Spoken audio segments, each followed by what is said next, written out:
Hey guys, welcome to Complex PTSD from Surviving to Thriving by Mr. Peter Walker. We had finished off almost 3 weeks ago with talking about mindfulness. So, to finish that section, finally, it is important to note that mindfulness tends to develop and expand in a progressive manner to all levels of our experience: cognitive, which is relating to mental activity, emotional, physical, and relational. Mindfulness is essential for guiding us at every level of recovering, and we will examine this principle more closely throughout the book. Emotional healing. Traumatizing parents do as much damage to our emotional natures as they do to our thinking processes. Consequently, there is a great deal of recovery work that needs to be done on this level. This is especially true because of the damage our wider society also does to our emotional natures. Recovering the emotional nature. This section is an updated version of an article I wrote in 1991. I originally wrote it as a prelude to my first book, The Tao of Fully Feeling, and it was written as an appeal to the general public to understand the consequences of trying to sanitize one's emotions. Thankfully, the response I received encouraged me to complete that book, which is a guide to overcoming the familial and societal damage meted out on children's emotional life. The survivor, who is seeking a healthy relationship with his emotional being, will strive to accept the existential fact that the human feeling nature is often contradictory and frequently vacillates between opposite polarities of feeling experiences.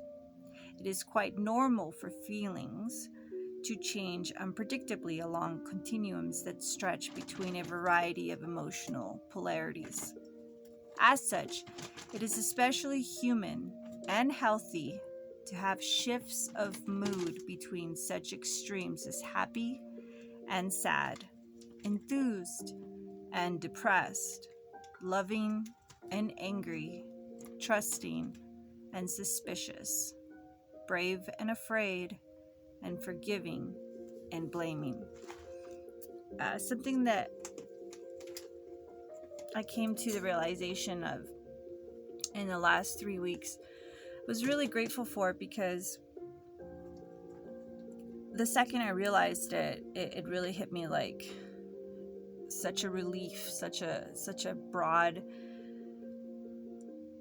acceptance of a good thing that's often seen as bad.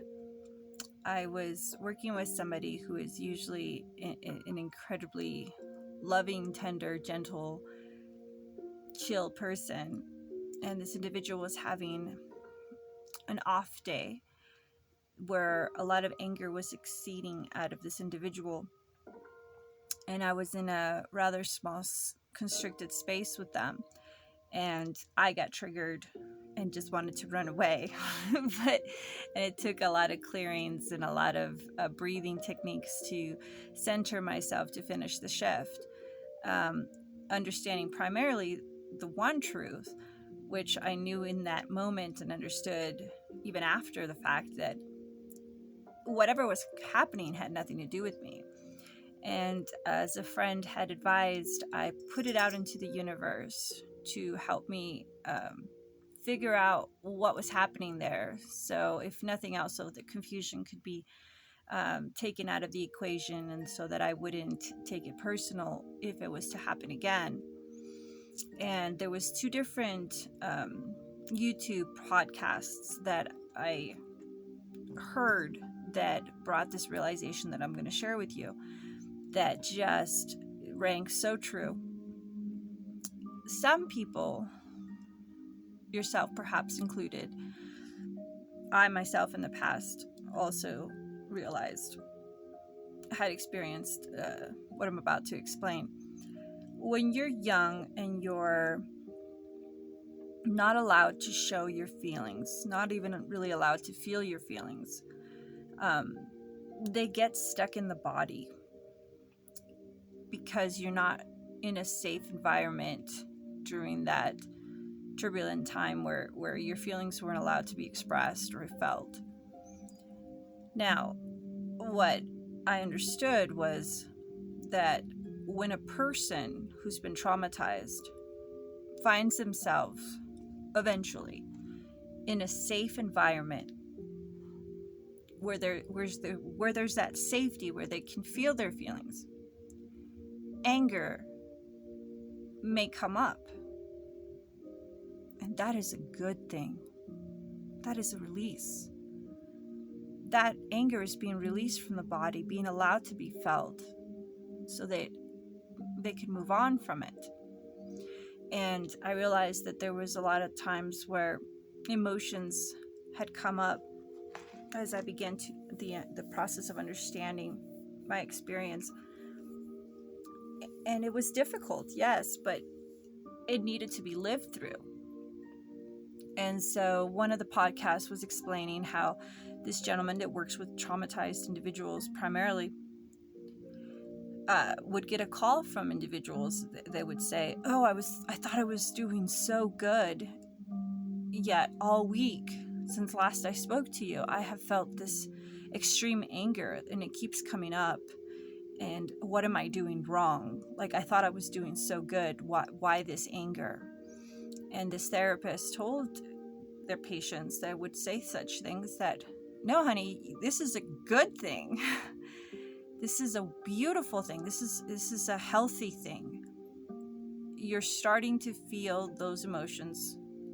That anger is being allowed to come up because you feel safe. And that is progress. That is healthy." And so I just wanted to share that with you because it was a revelation to me that reminded me of my past and when I went through similar moments where I was like overwhelmed with emotion and I thought something was wrong, that here I thought I was getting better and now I have all this angst. Well, no, it's a good thing because that angst has been stuck in your body and now it's being released. So if you find yourself in that sort of experience, congratulate yourself and allow yourself to feel your feelings so you can let them go. Back to the book. Unfortunately, in this culture, only the quote-unquote positive polarity of any emotional experience is approved or allowed. This can cause such an avoidance of the quote-unquote negative polarity that at least two different painful conditions result. In the first, the person injures and exhausts himself in compulsive attempts to avoid a disavowed feeling, and actually becomes more stuck in it. This is like the archetypal clown whose frantic efforts to free himself from a piece of flypaper leaves him more immobilized and entangled.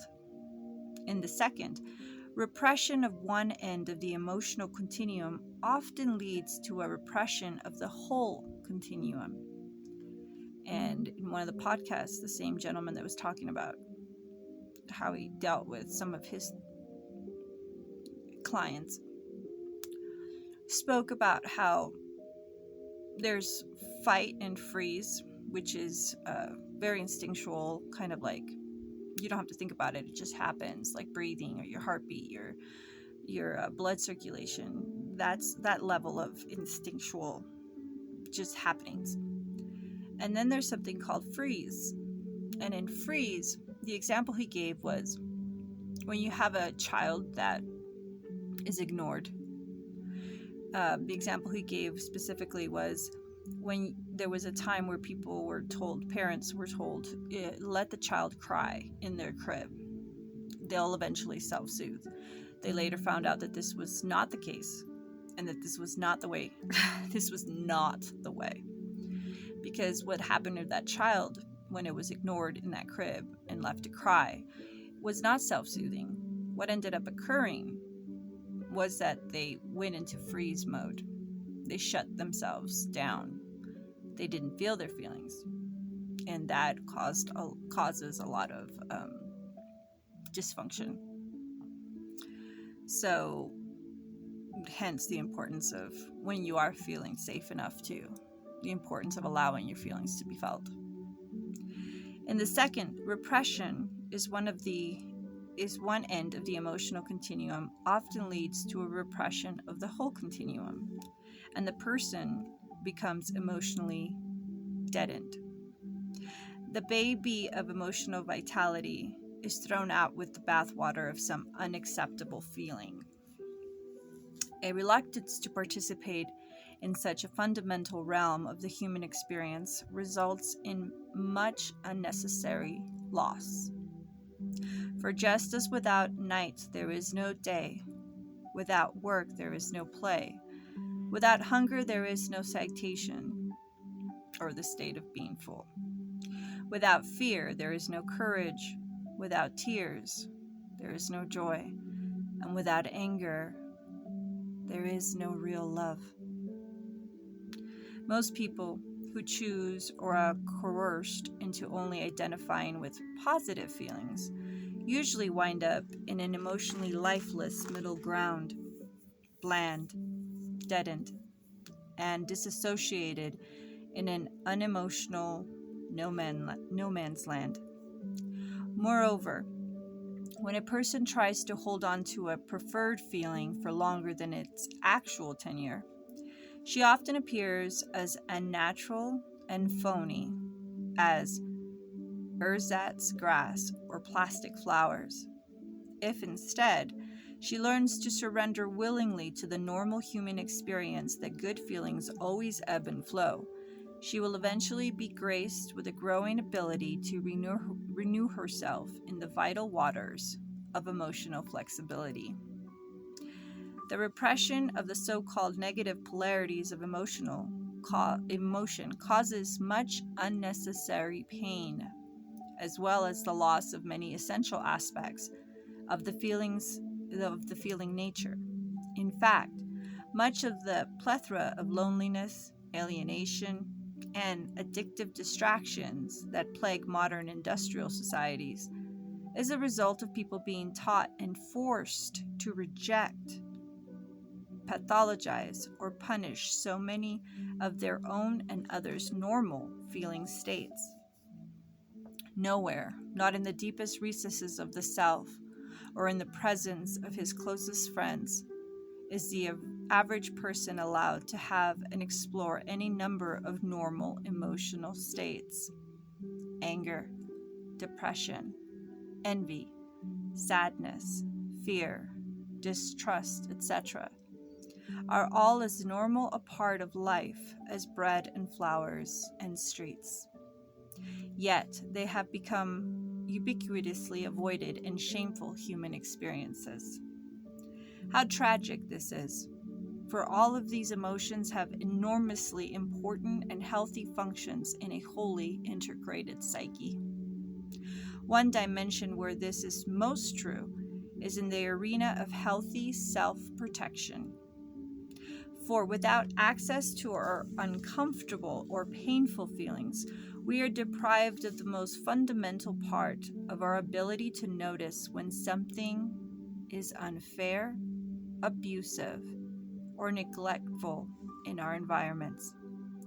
Those who cannot feel their sadness often do not know when they are being unfairly excluded, and those who cannot feel their normal angry or fearful responses to abuse are often in danger of putting up with it without protest. Perhaps never before has humankind been so alienated from so many of its normal feeling states as it is in the 21st century. Never before have so many human beings been so emotionally deadened and impoverished. The disease of emotional emaciation is an epidemic. Its effects on health are often euphemistically, or in a nice way, labeled as stress. And unlike the emotions, stress is often treated like some unwanted waste that must be removed. until all of the emotions are accepted indiscriminately. And acceptance does not imply license to dump emotions irresponsibly or abusively. There can be no wholeness, no real sense of well-being, and no solid sense of self-esteem. And I think that's an important point. One of the techniques that I used to use when I was becoming emotionally overwhelmed in public, especially at work, where I knew that I was going to fall into dysfunction and perhaps my over emotion would become abusive to those around me, I would make an appointment with myself for, like, let's say I was getting really angry or about to cry. I would have a little talk with my inner self and say, look, you're at work right now. I'm going to go ahead and make an appointment with myself for, let's say, 7 p.m. tonight.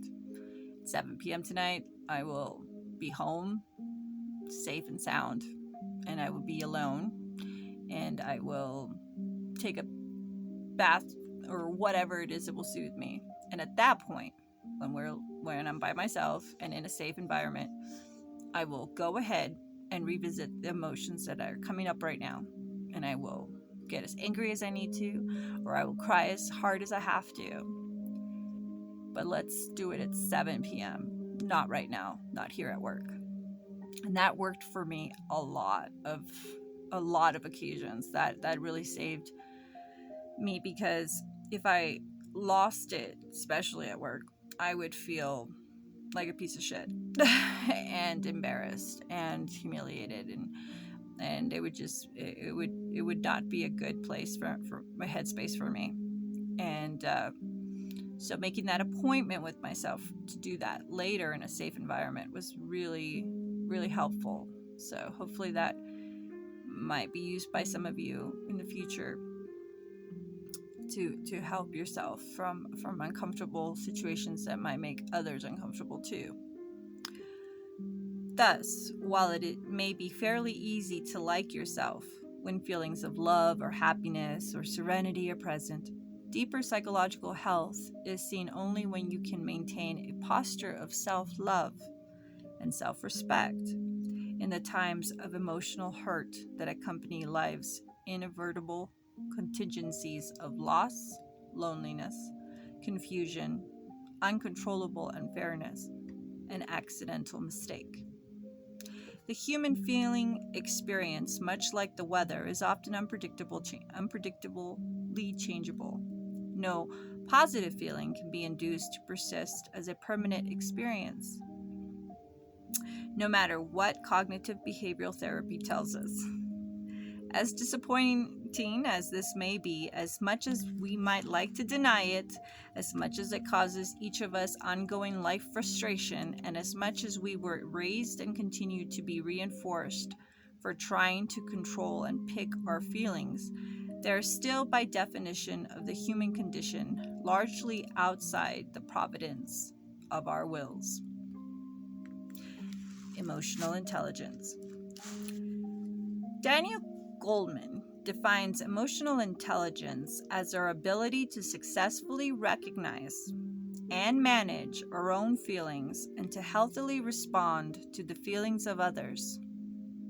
As implied above, I believe the quality of our emotional intelligence is reflected in the degree to which we accept all of our feelings without automatically disassociating from them or expressing them in a way that hurts ourselves or others.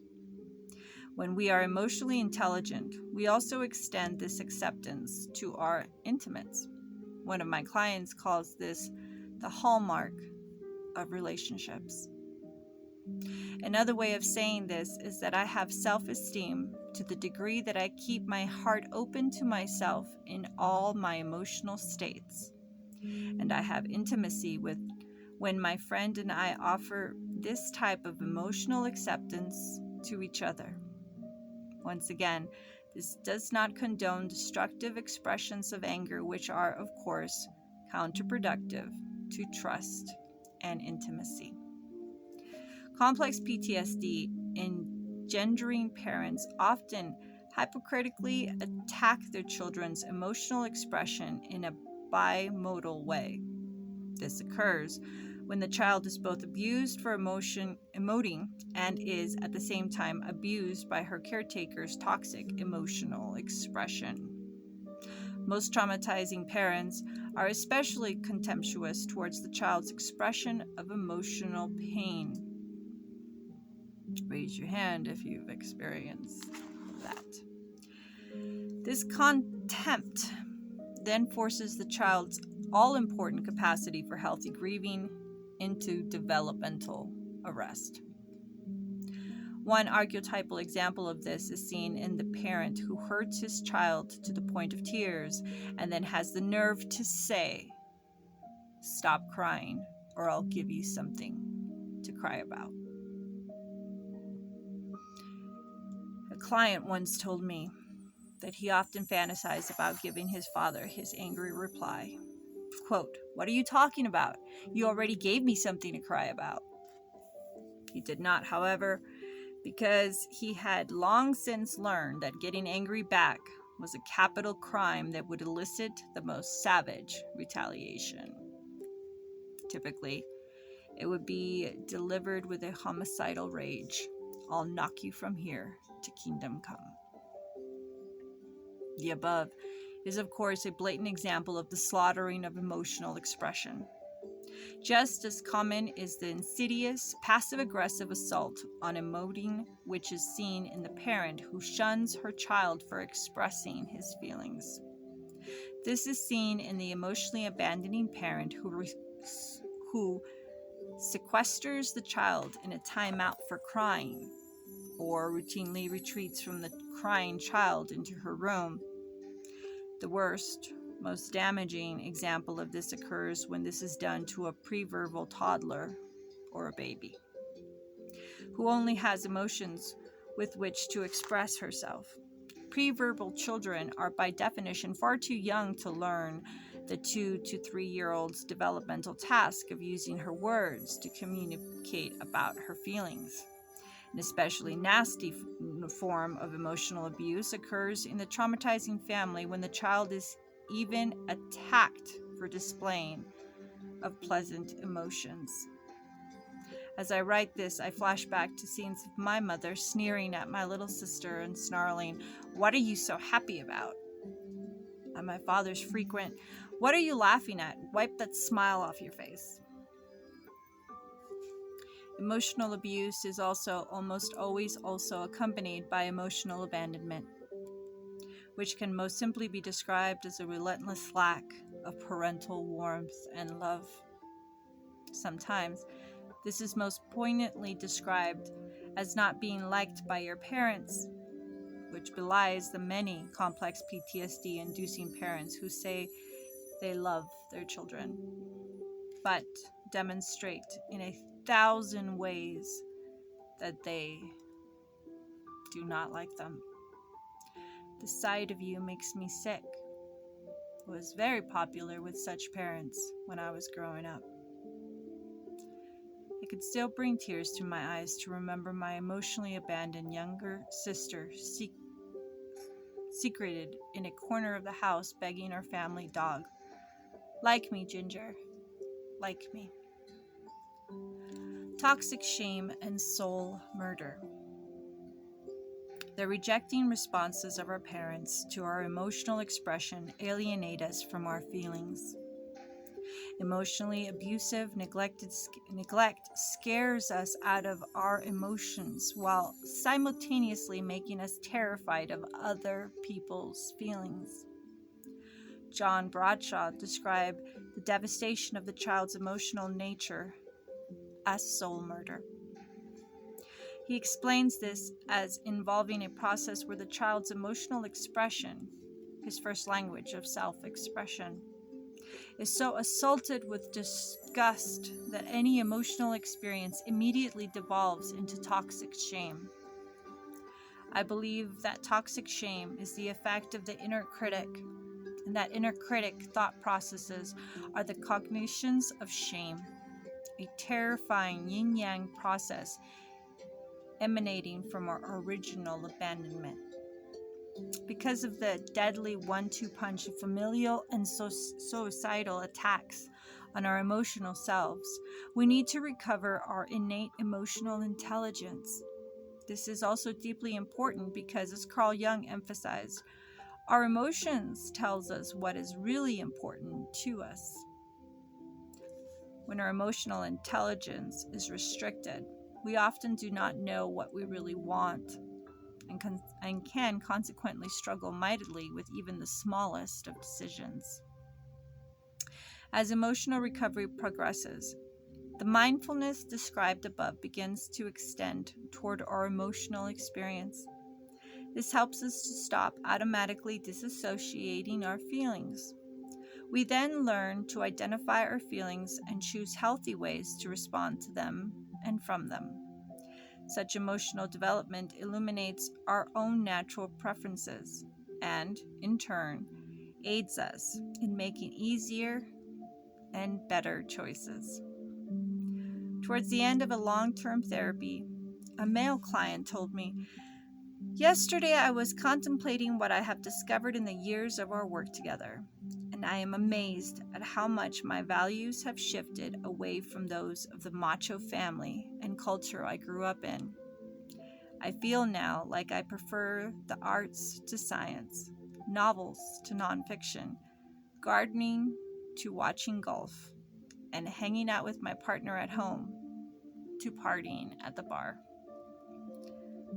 Grieving as emotional intelligence. Grieving is the key process for reconnecting with our repressed emotional intelligence. Grieving reconnects us with our full complements of feelings. Grieving is necessary to help us release and work through our pain about the terrible losses of our childhoods. These losses are like deaths of parts of ourselves, and grieving can often initiate their rebirth. Grieving. You have to allow yourself to grieve. You will feel a lot of hurt when that happens, because that's grieving. So be prepared for the pain to come. And give yourself permission. Allow yourself the pain to flow. Cry. Know what you have lost. And prepare for the good things that are coming after that, because they will. Good night, and we will continue with this next time. Buenas noches.